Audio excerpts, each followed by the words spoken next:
Hello students, मैं दीपक sir और class 11th के लिए आज हम जो डिस्कस करेंगे वो है कोएफिशिएंट ऑफ फ्रिक्शन। तो आज हमारा जो टॉपिक है जो हम डिस्कस करेंगे वो है कोएफिशिएंट ऑफ फ्रिक्शन, जो कि बहुत ही इंपॉर्टेंट है, जो एग्ज़ाम में पूछा जाता है क्लास 11th के लिए, खासकर जेके बोस में या सीबीएसई में। तो अब हमारे पास है कोएफिशिएंट ऑफ फ्रिक्शन। देखिए, अगर आपने लॉज पढ़े हो, 3 लॉज ऑफ लिमिटिंग फ्रिक्शन, ठीक है, लॉज ऑफ फ्रिक्शन अगर आपने पढ़े हैं तो 3 लॉज हैं। तो यहाँ पे जो उसका फर्स्ट लॉ है वो यूज़ होगा, वो जो कि है limiting friction is directly proportional to the normal reaction R. ठीक है, तो सबसे पहले जो हमारा फर्स्ट लॉ है फ्रिक्शन का, according to the first law of limiting friction, तो यहाँ पे जो स्टेटमेंट है according to the first law of limiting friction, वो ये कहता है कि जो फोर्स ऑफ लिमिटिंग फ्रिक्शन होता है, मतलब जो अप्लाइड फोर्स होती है, जो फोर्स ऑफ लिमिटिंग फ्रिक्शन होता है, वो डायरेक्टली प्रोपोर्शनल होता है to the normal reaction are.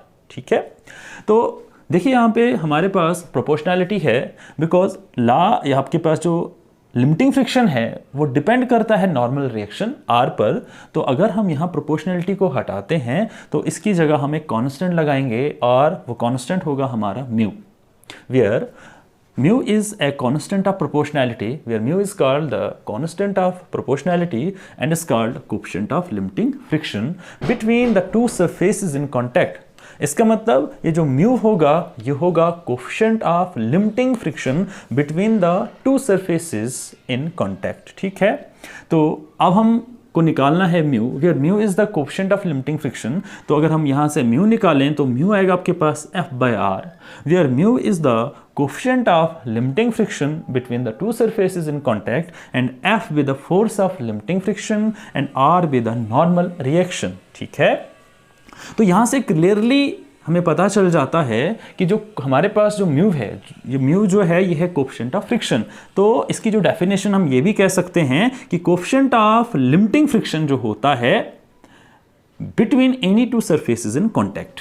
इसका मतलब अगर हमारे पास 2 सरफेसेस हैं, अगर वो 2 सरफेसेस एक दूसरे के कांटेक्ट में हैं, तो उन 2 सरफेसेस का जो कोएफिशिएंट ऑफ लिमिटिंग फ्रिक्शन होता है वो किसके बराबर होता है, is defined as the ratio. किसका रेशो होता है? एक तो सबसे पहले limiting friction, force of limiting friction and normal reaction R. तो अगर हमारे पास 2 सरफेसेस हैं, दोनों सरफेसेस एक दूसरे के कांटेक्ट में हैं, तो उनका जो कोएफिशिएंट ऑफ फ्रिक्शन होता है वो रेशो के बराबर होता है। किसके रेशो के बराबर होता है? पहला, force of limiting friction and normal reaction R between the two surfaces. ठीक है, उसके बाद जो coefficient of limiting friction mu होता है उसकी वैल्यू जो है वो डिपेंड करती है पहली nature of the surfaces in contact, कि हमारे पास जो सरफेसेस हैं उनका नेचर कैसा है। दूसरा, material of the surfaces in contact, तो दूसरा जो है वो डिपेंड करता है कि हमारे पास जो सरफेसेस एक दूसरे के कांटेक्ट में हैं उनका मटेरियल कैसा है। तो बहुत आसान सा था। Thank you.